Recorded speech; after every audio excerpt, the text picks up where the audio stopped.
प्रिय विद्यार्थियों, मैं पवन कुमार जारेड़ा, सहायक आचार्य हिंदी, राजकीय महाविद्यालय कनवास कोटा में कार्यरत हूँ। तो आज हम जो प्रकरण पढ़ेंगे उसका नाम है घनानंद। घनानंद जी रीति काल के रीति मुक्त काव्यधारा के प्रतिनिधि कवि है। आप ये समझिए कि हिंदी का जो काल विभाजन है उसको 4 कालों में बांटा जा गया है: आदिकाल, भक्ति काल, रीति काल और आधुनिक काल। रीति काल की समय सीमा आचार्य रामचंद्र शुक्ल के अनुसार 1643 ईस्वी से 1843 ईस्वी तक मानी जाती है और घनानंद जी का जो काल है वो रीति काल ही पड़ता है। रीति काल को 3 धाराओं में बांटा जा सकता है: रीतिबद्ध, रीति मुक्त और रीति सिद्ध। रीति काल की रीति मुक्त काव्यधारा जो है उसके महान यशस्वी कवि है घनानंद और वो रीति मुक्त धारा के सर्वश्रेष्ठ कवि है।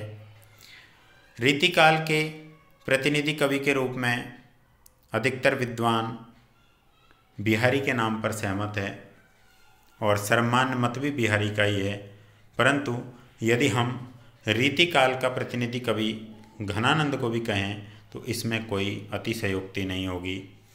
उनकी काव्य रचना को देख करके हम निर्विवाद रूप से कह सकते हैं कि वो भी बिहारी के समान ही रीति काल के प्रतिनिधि कवि कहे जा सकते हैं। तो आइए प्यारे बच्चों, आज हम घनानंद के जीवन परिचय को देखते हैं, उनका रचना संसार देखते हैं, उनके बारे में अनेक बातों पर चर्चा करते हैं। तो सर्वप्रथम घनानंद के जन्म काल और देहावसान के बारे में बात करते हैं।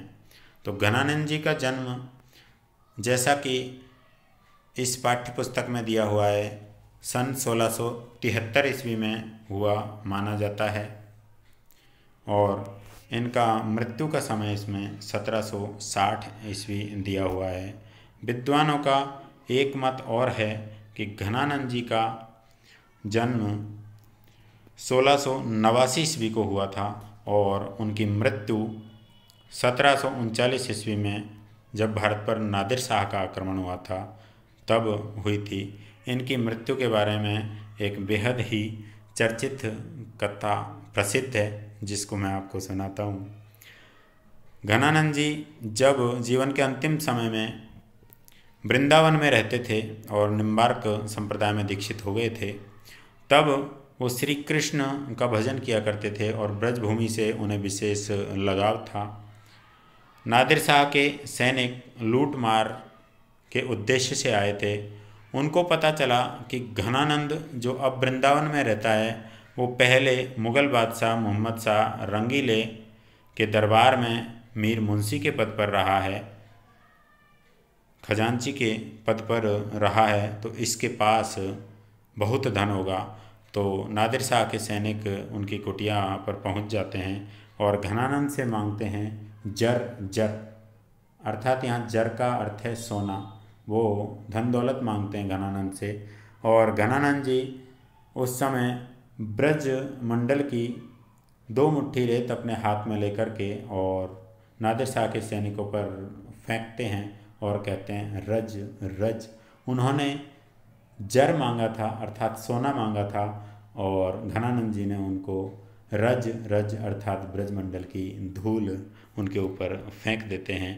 इससे नादिर शाह के सैनिक क्रोधित हो जाते हैं और वो उनको मारने पर उतारू होते हैं। तो घनानंद जी कहते हैं कि अवश्य ही मैं मृत्यु को प्राप्त हो जाऊंगा, लेकिन आपसे एक निवेदन है मेरा कि मुझे छोटे छोटे घाव देकर धीरे धीरे अधिक समय तक तड़पा तड़पा करके मुझे मारा जाए। तो नादिर शाह के सैनिकों ने कहा ठीक है, आप जैसा कहते हो वैसा ही करते हैं। तो जैसे जैसे नादिर शाह के सैनिक छोटे छोटे घाव देते गए घनानंद जी को और घनानंद जी उन घावों को सहन करके और उन घावों जैसे ही घाव लगता वैसे ही ब्रज की रज में लौटते, श्री कृष्ण को याद करते, ब्रजमंडल की भूमि को याद करते। कैसा दृश्य रहा होगा। प्यारे विद्यार्थियों, आप इसको अनुभव कर सकते हो कि इतनी श्री कृष्ण के प्रति प्रेम और ब्रजमंडल के प्रति इतना लगाव बहुत ही कम स्थलों पर देखने को मिलता है। इस प्रकार घनानंद ने अपने श्री कृष्ण प्रेम और ब्रजमंडल के प्रति जो लगाव था उसको हमारे सामने रखा और इस प्रकार से उनका प्राणांत हुआ था। ये उनकी मृत्यु के बारे में बात थी। अब हम आगे चलते हैं। घनानंद जो थे वो दिल्ली के मुग़ल बादशाह मोहम्मद शाह रंगीले के यहाँ पर मीर मुंशी के पद पर कार्यरत थे। जब ये घनानंद जी मोहम्मद शाह रंगीले के दरबार में रहते थे तब वहाँ की भी एक कथा है और उस कथा के माध्यम से ही ये श्री कृष्ण भक्ति की ओर अग्रसर हुए थे। मोहम्मद शाह रंगीले के दरबार में एक सुजान नाम की वेश्या रहती थी। सुजान नाम की स्त्री से उनका वहाँ पर प्रेम हो गया था, तो सुजान से वो अत्यधिक प्रेम करते थे। घनानंद से जलने वाले अन्य जो दरबारी गण थे वो मुग़ल बादशाह मोहम्मद शाह रंगीले को बार बार भड़काया करते थे कि घनानंद जो है वो बहुत अच्छा गाता है, लेकिन वो गाता सिर्फ सुजान के लिए ही है। आप आज उससे कहें वो आपके लिए गाएं। जैसे ही घनानंद उस दिन दरबार में आए तो मुग़ल बादशाह मोहम्मद शाह रंगीले ने घनानंद से कहा, घनानंद आज हमें आपका पद सुनना है, सुनाइए। तो घनानंद का ये नियम था कि वो पद सिर्फ सुजान को ही सुनाएंगे, तो उन्होंने मना कर दिया कि मुझे पद नहीं आता है। उन्होंने पद नहीं सुनाया। थोड़ी देर बाद जब दरबार में सुजान आई तो उन्होंने सुजान की तरफ मुँह करके और मुग़ल बादशाह मोहम्मद शाह रंगीले की तरफ पीठ करके और एक बहुत ही अच्छा प्रेम का पद सुनाया। मुग़ल बादशाह इस पद को सुन करके बहुत प्रसन्न हुए, परंतु अपनी बेअदबी देख करके, अपना अनादर देख करके, और उन्होंने उसी कारण से घनानंद को अपने दरबार से निकाल दिया और देश निकाला दे दिया। घनानंद ने सुजान से कहा कि आप मेरे साथ चलें, लेकिन सुजान ने भी पासा पलट लिया और कहा मैं तो राज दरबार में ही रहूँगी, मैं आपके साथ कहीं नहीं जाने वाली। बस यहीं से सुजान के इस धोखे से सुजान ने इस प्रकार कहा था, इससे घनानंद जीवन भर सुजान को छोड़ करके और अपना प्रेम श्री कृष्ण के प्रति कर बैठे और वो वहाँ से वृंदावन चले जाते हैं। घनानंद को सुजान की बेवफाई ने भी निराश और दुखी किया। सुजान ने ये बेवफाई की थी क्योंकि घनानंद सुजान को अपने साथ ले जाना चाहते थे, लेकिन सुजान ने मना कर दिया। इससे उनको बहुत निराशा हुई, उनको बहुत अधिक दुख पहुंचा। वो राज दरबार छोड़कर सीधे वृंदावन चले गए और वृंदावन जाने के बाद निम्बार्क संप्रदाय में उन्होंने दीक्षा ली और वहाँ पर भक्त के रूप में अपना जीवन निर्वाह करने लगे। अब आकर के श्री कृष्ण की भक्ति यहाँ पर वो करने लगे, परंतु वे जीवन भर कभी भी सुजान को नहीं भूल पाए। प्रेम एक ऐसा भाव है जिसको व्यक्ति भुलाए भी नहीं भूल सकता। और घनानंद का प्रेम तो बहुत ही सूक्ष्म, मानसिक, सात्विक और शुद्ध प्रेम है। उसमें वासना का लेश मात्र भी नहीं है। यहाँ तक कि बिहारी का जो प्रेम है उसमें वासनात्मक भाव दिखाई दे जाते हैं, लेकिन घनानंद के प्रेम में वासना का नाम मात्र भी नहीं है। उनका शारीरिक प्रेम नहीं है, उनका प्रेम तो बहुत ही उच्च कोटि का है। यदि हमको प्रेम करना सीखना हो तो वो रीतिकाल के महान कवि, रीतिकाल की महान शख्सियत घनानंद से हम सीख सकते हैं, जो उन्होंने सुजान के प्रति किया और बाद में वही सुजान के प्रति किया गया प्रेम श्री कृष्ण के प्रति परिवर्तित हो जाता है। तो वो वृंदावन जाने के बाद भी सुजान को जीवन भर कभी नहीं भूल पाए और जितनी भी हिंदी में उन्होंने अपनी रचनाएं रची, कवित्व और सवैये रचे, उनमें सुजान का नाम प्रतीक के रूप में उन्होंने प्रयोग किया है। यहाँ सुजान के दो अर्थ हैं, सुजान उनकी प्रेमिका के लिए भी प्रयुक्त हुआ है और यहाँ सुजान श्री कृष्ण के लिए भी प्रयुक्त हुआ है। और इस प्रकार से सुजान को जीवन भर सुजान नाम से पुकार करके और वो कविताएं लिखते रहे, काव्य रचना करते रहे। अब आगे देखिए, घनानंद मूलतः प्रेम की पीड़ा के कवि है। इस पंक्ति का अर्थ है कि घनानंद मूल रूप से हमेशा प्रेम का दर्द उनको मिला, प्रेम में पीड़ा उनको मिली, प्रेम के बदले में प्रेम घनानंद को नहीं मिल पाया, जबकि ऐसा शुद्ध और सात्विक प्रेम अन्यत्र देखने को नहीं मिलता। लेकिन उनको प्रेम के बदले में फलस्वरूप केवल पीड़ा ही मिली, केवल दुख ही मिला, इसलिए घनानंद को प्रेम की पीड़ा का ही कवि कहा जाता है। वियोग वर्णन में उनका मन बहुत ज़्यादा लगा है। प्रेम दो प्रकार का होता है, एक संयोग अवस्था और एक वियोग अवस्था। तो उनके साथ सुजान नहीं थी, इसलिए संयोग के चित्र बहुत ही कम हैं घनानंद के पास, परंतु घनानंद ने वियोग का वर्णन बहुत ही अच्छी तरीके से किया है। उनका मन भी वियोग वर्णन में ही बहुत ज़्यादा रमा है। उनकी रचनाओं में प्रेम का जो रूप दिखाई देता है वो बहुत ही गहरा है, वो बहुत ही स्वच्छ है। निर्मल का अर्थ स्वच्छ होता है। आवेग में कहीं कहीं घनानंद अपने प्रेम में और सुजान को थोड़े क्रोध से बोलते हुए भी नजर आते हैं और व्याकुल कर देने वाला है, बहुत ही दुखी कर देने वाला है। तो यहाँ देखिए, यहाँ उनकी रचनाओं में प्रेम के 4 गुण बताए गए हैं। उनका प्रेम अत्यधिक गहरा है, उनका प्रेम अत्यधिक शुद्ध है, उनका प्रेम क्रोध की भावना से भी भरा हुआ है और उनका प्रेम अत्यधिक दुखी कर देने वाला है। और ऐसा उदात्त प्रेम जो व्यक्त हुआ है, इसी के कारण घनानंद को साक्षात रस मूर्ति कहा गया है। अर्थात ये सभी प्रकार के रसों में सिद्धस्त थे और वियोग वर्णन में तो उनका कहना ही क्या है। इसलिए रस की मूर्ति घनानंद को कहा गया है, क्योंकि प्रेम का बहुत ही अच्छा और बहुत ही शुद्ध, बहुत ही गहरा और बहुत ही स्वच्छ वर्णन इन्होंने किया है। घनानंद के काव्य में भाव की जैसी गहराई है, वैसी ही कला की बारीकी भी है। इस पंक्ति का अर्थ आप समझिए। घनानंद की जो कविता है उसमें भाव पक्ष और कला पक्ष दोनों ही बराबरी के स्थान पर आते हैं। कहीं कला पक्ष ज़्यादा प्रधान रहता है, जबकि कहीं भाव पक्ष ज़्यादा प्रधान रहता है। लेकिन घनानंद जी के यहाँ जितना भाव पक्ष की प्रधानता है, उतनी ही कला पक्ष की भी प्रधानता है। अर्थात भावों को व्यक्त करने में घनानंद जी बहुत ही उच्च कोटि के कवि हैं और कला अर्थात भाषा, छंद, रस, अलंकार, शैली आदि में भी, आदि का प्रयोग करने में भी बड़े ही अच्छे कवि हैं। घनानंद बहुत ही प्रवीण कवि है। उनकी कविता में कुछ विशेषताएं पाई जाती है, जैसा कि हम सामने इस पुस्तक में देख रहे हैं। उनकी कविता में एक लाक्षणिकता पाई जाती है, अर्थात वो लक्षणा शब्द शक्ति का प्रयोग अधिक करते हैं। वो कोई भी बात उनको कहनी है वो लक्षणों के आधार पर कहते हैं, सीधी बात नहीं करते। वक्रोक्ति, टेढ़ा कथन, वक्रोक्ति वह उक्ति जो वक्र है अर्थात टेढ़े कथनों का प्रयोग वो करते हैं।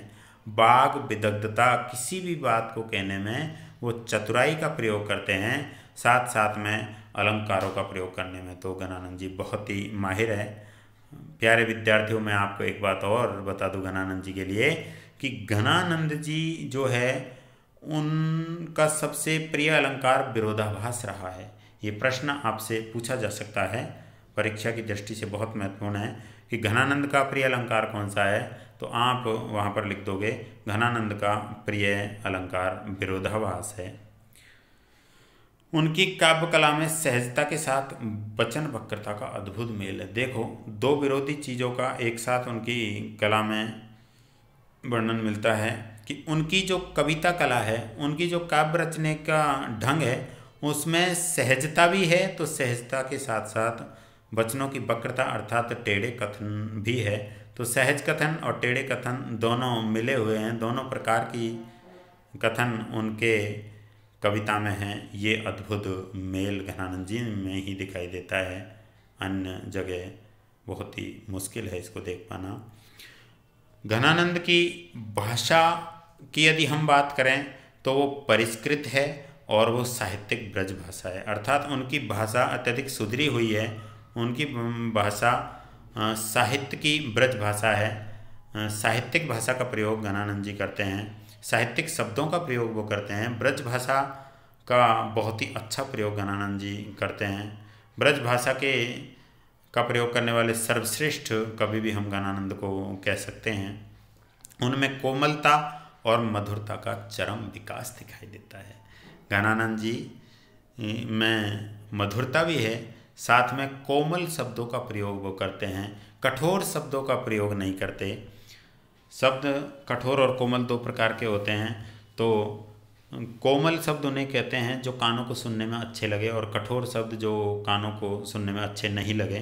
तो यहाँ कोमल शब्दों का प्रयोग करते हैं। उनके जो वचन हैं वो हमारे कानों को सुनने में बहुत ही अच्छे लगते हैं और वो बहुत ही मधुर है। इस प्रकार का प्रयोग घनानंद जी करते हैं। भाषा की व्यंजकता बढ़ाने में वो बहुत ही कुशल कवि है, अर्थात भाषा में व्यंजना शब्द शक्ति में अपनी बात कहते हैं। व्यंजना शब्द शक्ति जहाँ पर किसी बात का सीधा अर्थ नहीं लिया जाए, अन्य अर्थ लिया जाए, और अन्य अर्थ जो लिया जाता है वो भी जो बात कही गई है उससे किसी प्रकार से संबंधित नहीं होता, अन्य प्रकार का ही अर्थ लिया जाता है, उसमें उसे व्यंजना शब्द शक्ति कहते हैं। तो घनानंद जी व्यंजना शब्द शक्ति का प्रयोग करने में अत्यंत कुशल थे और उनकी भाषा में व्यंजकता देखने को इसीलिए हमको मिलती है। वे ब्रज भाषा के प्रवीण ही नहीं, सर्जनात्मक काव्य भाषा के प्रणेता भी हैं। ब्रज भाषा का तो वो बहुत अच्छा प्रयोग करते ही करते हैं, साथ साथ में उनकी जो भाषा है वो उन्होंने खुद ने उनकी भाषा का सृजन किया है। सर्जनात्मक भाषा जो खुद अपनी भाषा का निर्माण करे उसे सर्जनात्मक भाषा कहते हैं। तो उन्होंने सर्जनात्मक भाषा का प्रयोग किया है, साथ साथ में ब्रज भाषा में तो बहुत कुशल वो थे ही। घनानंद जी के रचना संसार के बारे में यदि हम बात करें तो कुछ उनके कविता संग्रह मिलते हैं जो इस प्रकार से बहुत महत्वपूर्ण भी है। इनको आपको याद रखना है, परीक्षा में यहाँ से प्रश्न पूछा जा सकता है। तो घनानंद की रचनाएं सुजान सागर याद रखोगे आप। सुजान सागर के साथ साथ विरह लीला, विरह लीला नाम से ही पता चल रहा है कि वियोग श्रृंगार का कितना प्रबल वर्णन इसमें होगा, वियोग श्रृंगार का कितना अच्छा वर्णन इसमें किया होगा। इसके साथ कृपा कंड निबंध, ये कविता संग्रह है उनका, और उसके साथ रसकेली बल्ली। तो ये चार बहुत ही प्रमुख कविता संग्रह हमने आपको बताए हैं।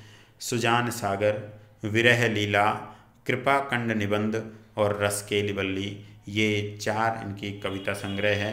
यदि आपसे पूछा जाए कि घनानंद के कविता संग्रह कौन कौन से हैं तो सुजान सागर, विरह लीला, कृपा कंड निबंध और रसकेली बल्ली, इन चारों को आप लिख दोगे। तो ये हुआ घनानंद जी का जीवन परिचय और रचना संसार। देखो कुछ प्रश्न यहाँ से बहुत महत्वपूर्ण बन सकते हैं जिनका उत्तर आप इस प्रकार से दे सकते हैं। घनानंद कौन सी काव्य धारा के प्रतिनिधि कवि है? तो इसमें आप उत्तर बताओगे रीति मुक्त काव्य धारा के घनानंद जी प्रतिनिधि कवि है। इसके साथ दूसरा प्रश्न आपसे पूछा जा सकता है कि घनानंद जी दिल्ली के कौन से बादशाह के यहाँ मीर मुंशी के पद पर कार्य किया करते थे? इसका उत्तर आप दोगे मोहम्मद शाह रंगीले, जो मुगल बादशाह थे। तीसरा प्रश्न तीसरी लाइन में बनता है कि घनानंद की प्रेमिका का नाम क्या था? तो आप बताओगे घनानंद की प्रेमिका का नाम सुजान था, जिससे वो अटूट प्रेम करते थे। चौथा प्रश्न बन सकता है कि बादशाह मोहम्मद शाह रंगीले ने घनानंद को अपने दरबार से निष्कासित क्यों कर दिया?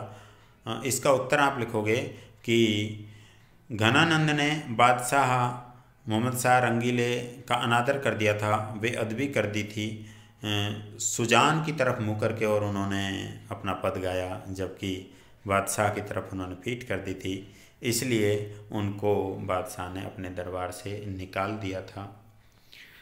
घनानंद के साथ किसने बेवफाई की, अर्थात किसने उनको धोखा दिया, किसने उनका साथ नहीं दिया? तो इसमें आप उत्तर बताओगे घनानंद की प्रेमिका सुजान ने।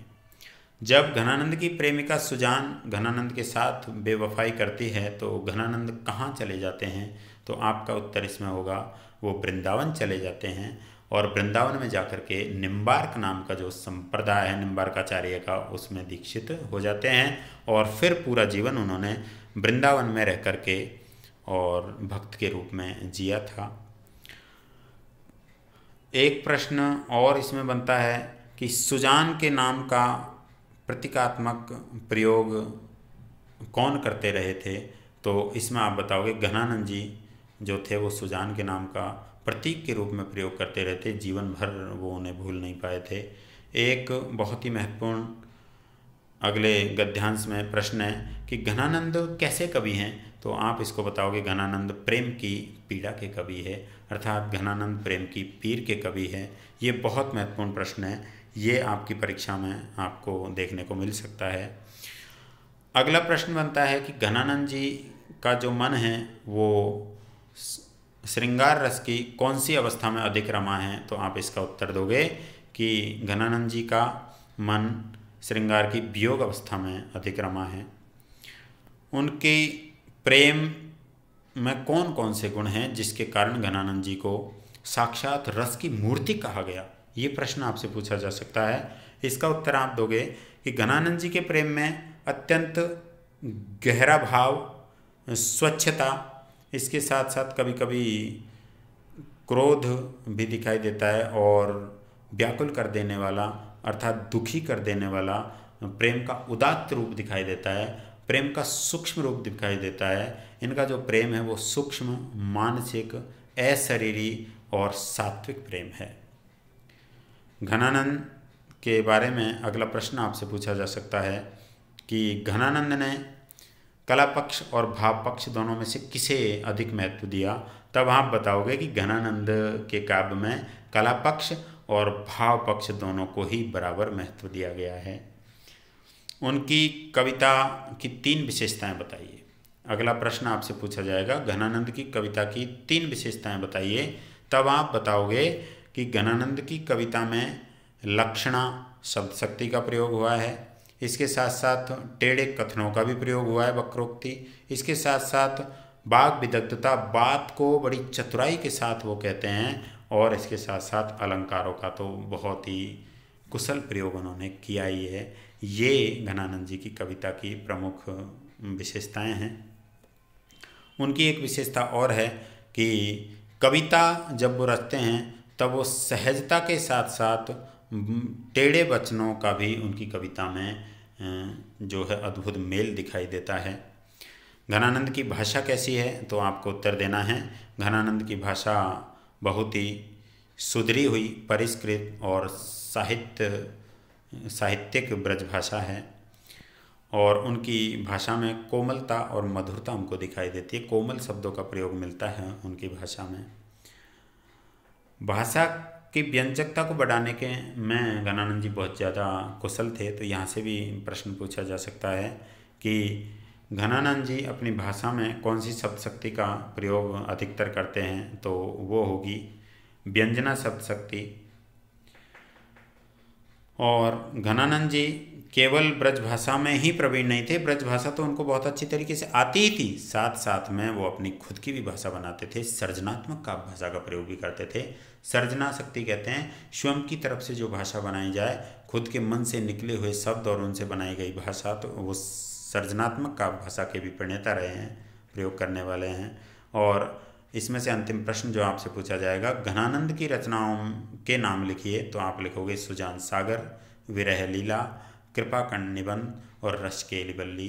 तो ये प्रिय विद्यार्थियों घनानंद जी का जीवन परिचय और रचना संसार हुआ। इसके साथ ही हम घनानंद जी के इस पाठ में 2 कवित्व और 2 सवैयों का अध्ययन करेंगे। उससे पहले जब भी पाठ को पढ़ा जाए उससे पहले उसके शब्दार्थों को यदि हम याद कर लें, उनके शब्दार्थों को एक बार देख लें, तो पाठ पढ़ने में बहुत ही आसानी हो जाती है। तो एक बार इस पाठ के शब्दार्थों को आप देखिए। पत्यानी शब्द आपके सम्मुख आएगा जब हम पाठ पढ़ेंगे। इसका अर्थ होता है विश्वास करना। पत्यानी किसी के ऊपर विश्वास करना। दूसरा कठिन शब्द है आनाकानी। आनाकानी, किसी बात को हम टाल दें तो वो टालने का भाव आनाकानी कहलाता है। आनाकानी का अर्थ है किसी भी बात को टालने का भाव। आरसी, आरसी वैसे शीशे को कहा जाता है। यहाँ जो हम अर्थ लेंगे, स्त्रियों के द्वारा अंगूठे में जो शीशा पहना जाता है उसमें जो जड़ा हुआ आभूषण होता है, जो गहना होता है, उसको आरसी कहते हैं। इसके साथ अगला जो शब्दार्थ है वो कूक भरी। कूक भरी का अर्थ है पुकार से भरी हुई। किसी को हम बुलाते हैं तो उसको कूक भरी कहा गया है ब्रज भाषा में। यहाँ पर पुकार से भरी हुई या किसी को बुलाना। पैज, पैज का अर्थ होता है बहस करना। पैज, पैज ब्रज भाषा का शब्द है और उसका हिंदी में अर्थ होगा बहस करना। बहराए, बहराए का अर्थ यहाँ है बहरे बनने की, अर्थात कानों से न सुनने की। बहराए कहने का मतलब है बहरा हो गया है या कानों से सुन नहीं पा रहा है, उसको बहराए कहते हैं। छवि, पीवत, छवि का अर्थ है शोभा या सुंदरता और पीवत का अर्थ है पीते हुए या पान करते हुए। तो शोभा का पान करते हुए या सुंदरता का पान करते हुए। छवि पीवत का अर्थ है शोभा या सुंदरता या अमृत का पान करते हुए। तोष, तोष शब्द का अर्थ है संतोष। तोष ब्रजभाषा में, ब्रजभाषा का हिंदी अर्थ होगा संतोष। साज, साज शब्द को कहते हैं विधान। साज का अर्थ विधान है यहाँ पर, विधि। हे, हे को हम हिंदी में अर्थ करेंगे तो थे। ब्रजभाषा में हे को हिंदी में थे कहते हैं। टरे, टरे शब्द का अर्थ होगा हट गए। टरे शब्द का अर्थ हट जाना होता है। आन, कथा, आन का मतलब है अन्य और कथा का मतलब है बात या कहानी। तो अन्य बात, आन कथा का अर्थ हो गया अन्य बात। आन का मतलब अन्य, कथा का मतलब बात या कहानी। तो हार अगला अर्थ है, अगला शब्द है हार। हार का अर्थ होगा माला। गले में पहनने वाली माला या गले में पहनने वाला जो आभूषण होता है हार, उसको यहाँ माला कहा गया है। तो हार का अर्थ है आभूषण या माला। पयान, पयान का अर्थ होता है प्रस्थान करना, गमन करना, प्रयाण करना या चले जाना। पयान का अर्थ है गमन करना, प्रयाण करना, प्रस्थान करना या चले जाना। बिललात, बिललात का अर्थ होगा व्याकुल होना या दुखी होना। मीत, मीत शब्द का अर्थ है मित्र या दोस्त। मीत को मित्र या दोस्त, इसका अर्थ हम लेंगे। पन, पन शब्द का अर्थ होता है प्रण। पन का अर्थ हम यहाँ लेंगे प्रण। अगला शब्दार्थ है हितपत्र। तो हितपत्र का अर्थ है, हित का मतलब है प्रेम और पत्र का मतलब है पाती, प्रेम की पाती या प्रेम का पत्र। हितपत्र प्रेम पत्र को कहा जाता है। अब रेख्यो, देखो अब रेख्यो शब्द ब्रज भाषा का है, क्योंकि ब्रज भाषा ओकारांत भाषा है तो यहाँ भी अंत में ओ आ रहा है। अब रेख्यो, अब रेख्यो का अर्थ होता है लिखा या अंकित किया। किसी चीज़ को लिखना या अंकित कर देना उसको कहते हैं अब रेख्यो। तो ये हमने इसके शब्दार्थ देखे। अब ये शब्दार्थ जब हम अगली क्लास में 2 सवैये और 2 कवित्त पढ़ेंगे तब ये हमारे काम आएंगे। आप इनको अच्छी तरीके से याद कर लें और अगली कक्षा में जब हम इनके पद पढ़ेंगे, घनानंद जी के कवित्त और सवैये जब गाते हैं तो बहुत ही मनोरंजक होते हैं, बहुत आनंद आता है। तो मैं आपको इनके सवैये और पद गा कर के, पहले मैं आपको उनको गा कर के सुनाऊंगा और फिर उनका सप्रसंग अर्थ बताऊंगा। आज की क्लास हम यहीं ख़त्म करते हैं। तो प्यारे बच्चों, आज हमने आपको घनानंद का जीवन परिचय पढ़ाया, उनका रचना संसार पढ़ाया, उनके बारे में अनेक जानकारियाँ दी और इस पाठ के कठिन शब्दार्थों को पढ़ाया। अब आज की क्लास हम यहीं ख़त्म करते हैं, अगली क्लास में मिलते हैं आपसे।